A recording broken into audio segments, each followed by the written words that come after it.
Welcome back, YouTubers. Thank you for joining me. Customer states that vehicle does not start. I did my test, found out it was a weak battery.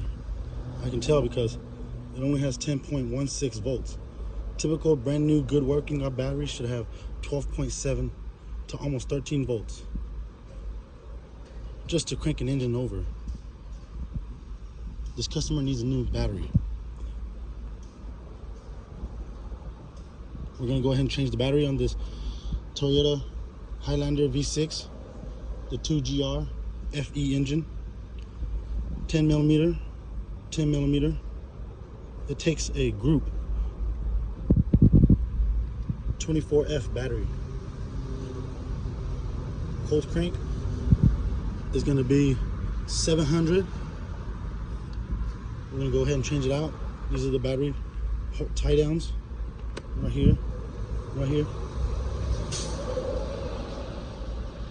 Thank you, YouTubers.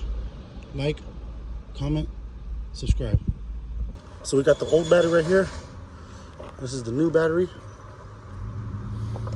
Install your tie down, 210 millimeters right there.